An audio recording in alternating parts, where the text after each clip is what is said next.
already. I'm not getting up. I have to get up. I have to go to work. I don't want to go to work. I hate work.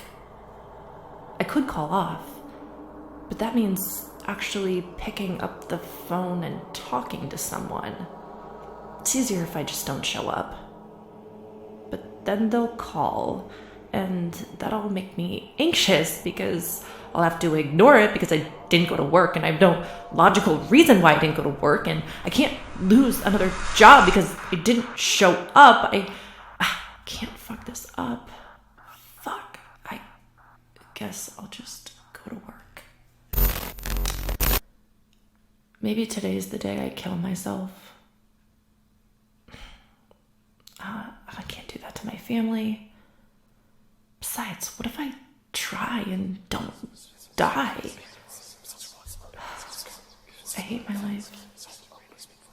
Why am I here? Why is life so painful? Part 1. Capitalist Realism.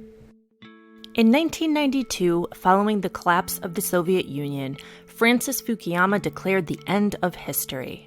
He claimed we had reached the endpoint of mankind's ideological evolution and the universalization of Western liberal democracy as the final form of human government. Quite a claim.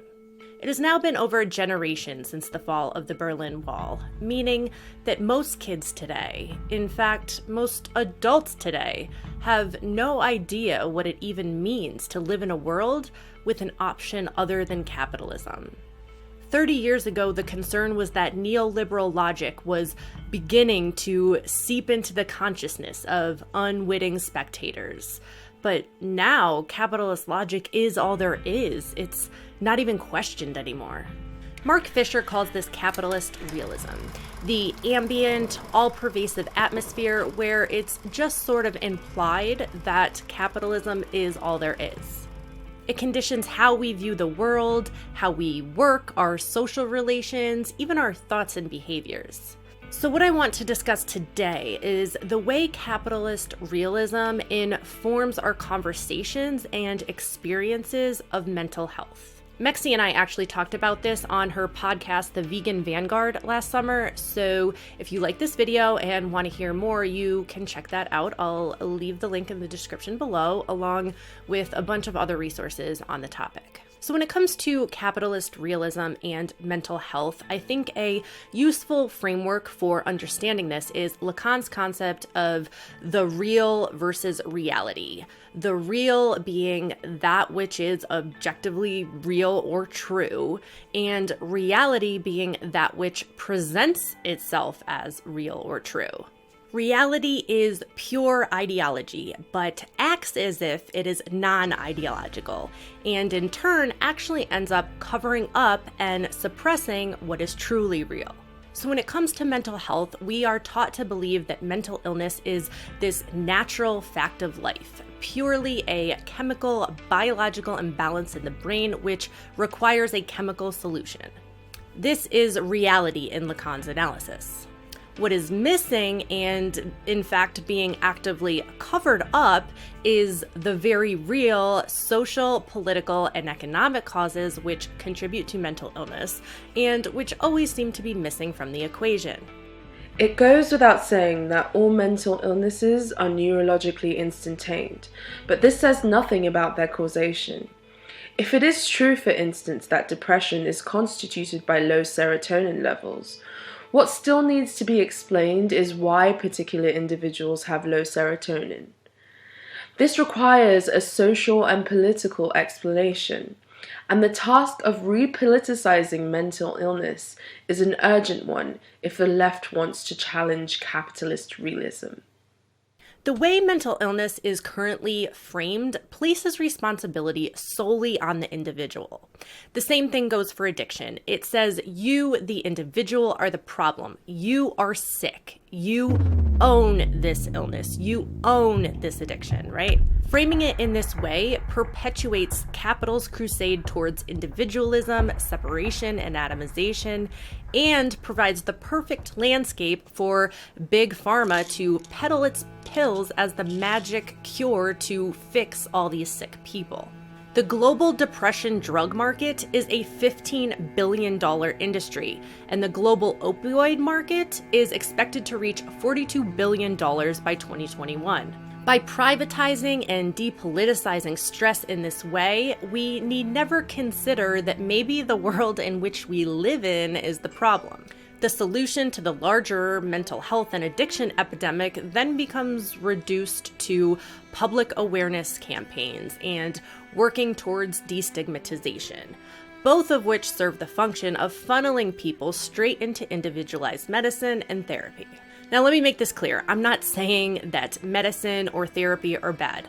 I know firsthand that these things can be real lifesavers and serve a very real purpose. What I am saying, though, is that this can't be the only solution. We need to address the root cause of mental illness instead of just dealing with symptoms.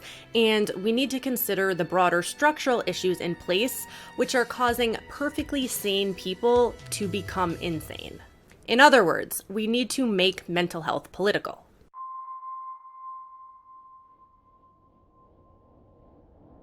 I was 14 when I was diagnosed with depression and anxiety. I went to a doctor who told me I had a chemical imbalance and prescribed me Prozac. I then became more suicidal than I had ever been before. I was taken off Prozac and put on Lexapro. It helped. A couple months later, it stopped helping. My dose was increased. Again, it worked and then stopped. Again, my dose was increased. I started self-medicating. I developed an eating disorder. I started cutting, and I became a drug addict. I tried everything I could think of to numb the pain, to stop the thoughts that were telling me I'm not good enough, and I couldn't understand why the pain wasn't going away. Part 2. The Broken Brain. In 1972, a man named David Rosenhan sent a bunch of his graduate students into psychiatric hospitals all over the United States, instructing them to tell the staff they heard the word thud in their heads. And that's it. Every single one was falsely diagnosed with a mental illness of either bipolar disorder or schizophrenia and hospitalized. And they were only released after admitting to their diagnosis, agreeing to take the prescribed antipsychotic medication, and pretending to get better. This was just one in a long series of embarrassments faced by the psychiatric industry at the time, casting doubt on the ability of psychiatrists to distinguish individuals with mental disorders from those without. At the same time, neoliberal ideology propagating individualism, rational thinking, and personal responsibility began to take hold. And both of these served as the impetus for a new model of mental health, one based on an objective checklist of symptoms called the third edition of the Diagnostic and Statistical Manual. Whereas before, psychiatry was based on the subjective opinions of human beings, now an objective diagnostic machine could properly and accurately diagnose mental disorder with ease. Suddenly, millions of people were diagnosing themselves based off these checklists and presenting at psychiatrist's office, requesting and receiving medication for their illness without providing any personal history. Conveniently enough, this was also the time when drug companies started pushing SSRIs, a class of drugs usually used to treat depression and anxiety by altering serotonin levels in the brain. There was just one problem. These supposedly objective checklists only looked at observable symptoms, as if they were this biological inevitability, characteristics of a broken brain, so to speak, completely leaving out the context in which these symptoms occurred. In other words, your baby could die tonight, and tomorrow you could be diagnosed with acute depression based on the diagnostic criteria and doped up on Xanax. Many leading psychiatrists at the time, including the creator of the DSM-3, Robert Spitzer, began to question the system's validity, arguing that psychiatric disorders were being confused with very normal responses to life's tribulations. Psychiatry was essentially pathologizing and medicalizing normal human emotions of sadness, grief, and anxiety, creating a static society in which humans are adjusted by medication to fit an agreed-upon normal type defined by the manual. And it was happening on a large scale. In the process, a new system of management was emerging.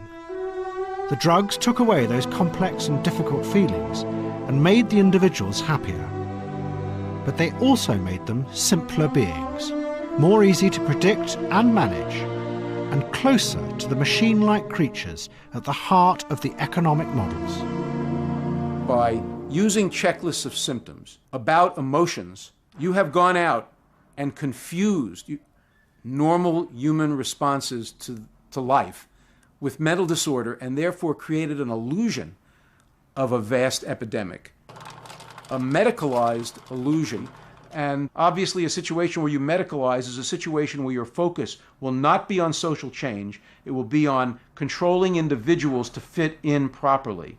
That's the subtle and overall danger here, that it could serve our kind of social economic systems needs in a way in which we become more efficient, but less human. This supposedly objective system based on numbers was in fact simply reinforcing the main goals of neoliberalism.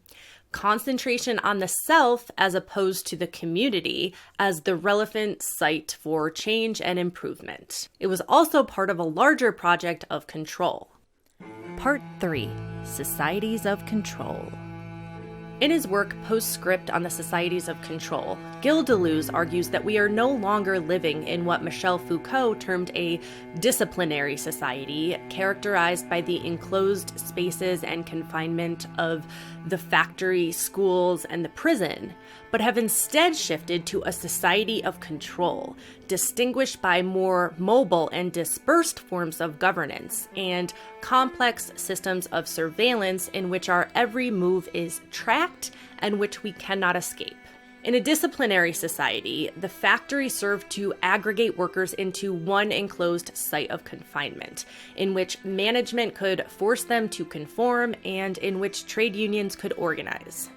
Now, in a society of control, the factory has become the corporation, organized to induce anxiety by pitting workers against each other and against themselves. Institutions are no longer these unchanging, self-containing molds which one must conform to, but instead modulations, continuously changing and spilling out of or transforming the mold. So, for example, education is no longer confined to the school, and it is no longer this thing that you finish, but a continuous, prolonged process of lifelong learning. We will be forever taking classes to continue our education. There will always be one more seminar to attend, one more degree or certificate to be had. The prison system is no longer confined to individual cells or to the physical prison, but there is now prison inside your home in the form of ankle bracelets, which track your every move and make sure you stay in your box, along with probation and parole, which ensure you stay tethered to the system for years or even decades. This societal shift coincided with the implementation of neoliberal ideology and post-Fordist production. Under Fordism, when you left work, you left work. Now, even though we're free from the constraints of the enclosed workspace, work is now free to follow us anywhere. We take work home with us, on the road with us. We're on call, expected to answer emails in a timely manner, even in our free time. We are under constant pressure to perform, constricted and controlled by target incentives, performance management, etc. And to make matters worse, underperformance at work is now considered a mental illness. See, capital relies on a highly productive, flexible workforce for profit, and so must continuously promote a culture of self-surveillance and self-improvement if it wants to remain profitable and in control. Focusing on individual performance in this way, instead of power imbalances in the workplace, psychiatry is able to depoliticize conflict and an increasingly alienating work environment. And by creating new categories of mental illness to diagnose oneself with, individuals problematize themselves rather than the broader organizational climate. But this isn't an individual problem, it's a societal one. To quote Fisher, as production and distribution are restructured, so are nervous systems. He goes on to discuss the work of Christian Marazzi, who has conducted research examining the correlation between increased rates of bipolar disorder and postfortism. If, as Deleuze and Guattari argue, schizophrenia is the condition that marks the outer edges of capitalism, then bipolar disorder is the mental illness proper to the interior of capitalism. With its ceaseless boom and bust cycles, capitalism is itself fundamentally and irreducibly bipolar, periodically lurching between hyped-up mania, the irrational exuberance of bubble thinking, and depressive come-down. The term economic depression is no accident, of course. To a degree unprecedented in any other social system, capitalism both feeds on and reproduces the moods of populations. Without delirium and confidence, capital could not function. Growing up, I always felt that my life lacked purpose. I remember as early as grade school thinking that something was just missing. I was depressed and anxious and lonely, and so I searched for a fix. I found comfort in excessive exercise, binging and purging, self-mutilation, television, and eventually drugs and alcohol. At age 14, I took my first drink, and my insecurities immediately faded away. I was suddenly able to chat with boys. I immediately felt prettier, more confident, and for the first time in my life, I felt like I was truly myself. I then pursued that pleasure into oblivion. A decade later, I was a heroin junkie, in and out of rehabs, jail, and waiting for death. This is not a particularly uncommon story. 20% of all teens will suffer depression before they reach adulthood. Almost 50% of high school seniors have abused a drug of some kind, and suicide is the third leading cause of death for 15 to 24-year-olds. Usually, depression is considered to be a state of anhedonia, characterized by the inability to achieve pleasure. Depressive hedonia, on the contrary, refers to the constant drive to seek out pleasure and nothing else. This was me. This also seems to be the teenage condition, maybe even the general condition of late capitalism. Kids are strung out on sugary foods, social media, Adderall, and Netflix, too agitated to focus, only interested in pursuing their next short-term fix because there is no longer any long-term, and adults aren't any better. Fisher suggests this is a result of the breakdown of traditional disciplinary systems, as I discussed before, and the push towards consumption as a way of life.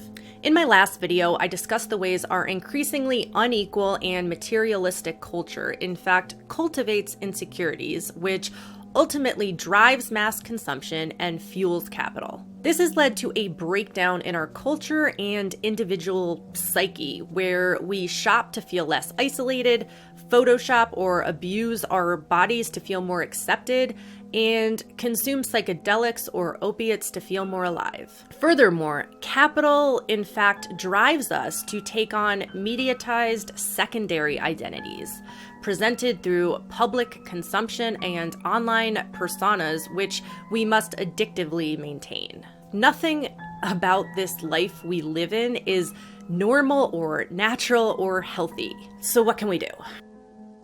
Part 4. Resistance as Class Struggle.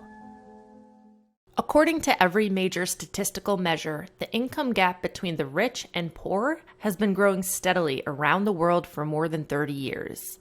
We've seen a shift from full-time to part-time 0 hours contracts, outsourcing of capital and labor, and workers being expected to reskill frequently as they move from job to job, participating in this precarious and unstable gig economy that we now reside in. Society has transformed into this omnipresent system of control in which our traditional disciplinary institutions are breaking down and in decay.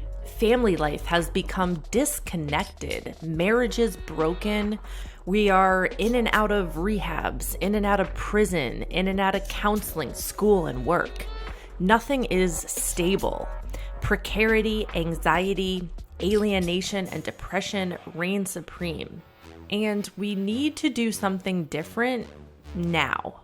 At the very least, we need to start reframing the way we talk about mental illness. In a monthly review article titled Capitalism and Mental Health, David Matthews stresses the importance of challenging the current biomedical model of mental illness, which makes individuals solely responsible for their stress, and instead suggests we implement a Marxist-inspired social model of mental health.